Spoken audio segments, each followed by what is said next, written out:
গুরুর চরণে প্রণাম জানিয়ে শুরু করছি আজকের ভাগবত কথা।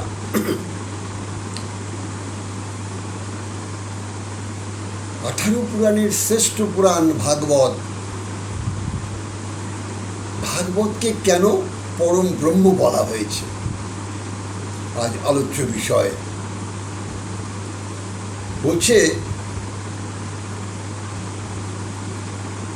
ভাগবতের প্রতিটি অক্ষর পরম ব্রহ্ম। হরিবল। কৃষ্ণস্তু ভগবান, অর্থাৎ প্রতিটি অক্ষর পরম ব্রহ্ম। তাই ভাগবতের আরেকটি নাম অক্ষর ব্রহ্ম। ব্যাস রচিত, সুখদেব পরিবেশিত এবং রাজা পরীক্ষিত একজন শ্রোতা।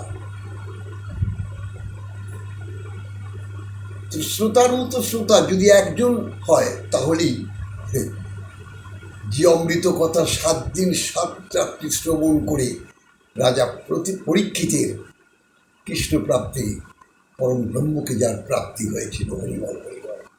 তাই ভাগবত শ্রেষ্ঠ। রামায়ণ বলুন, মহাভারত বলুন, যত গ্রন্থ বলুন, সব কিছুর মধ্যে রক্তক্ষয়, যুদ্ধ, কিন্তু ভাগবত হচ্ছে কৃষ্ণ রসের খনি।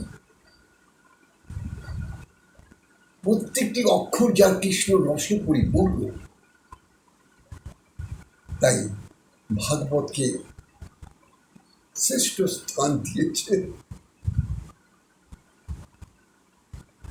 তাই আমরা এই অমৃত কথা, ভাগবত কথা প্রতিনিয়ত যদি শ্রবণ করতে পারি তাহলে আমাদের আর কোনো কিছুর প্রয়োজন নেই। কারণ স্বয়ং কৃষ্ণস্তু ভগবান, তিনি পরম ব্রহ্ম।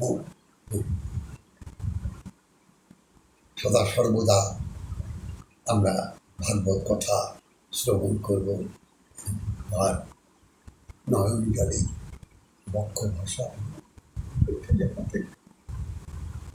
কারণ রসে পরিপূর্ণ ভাগবত, প্রেম রস। আপনারা প্রতিনিয়ত ভাগবত কথা শ্রবণ করুন, দেখবেন জীবনে সব কিছু পরিবর্তন হয়ে যাবে। এত পরিবর্তন হয়ে যাবে আপনি নিজেও ভাবতে পারবেন না।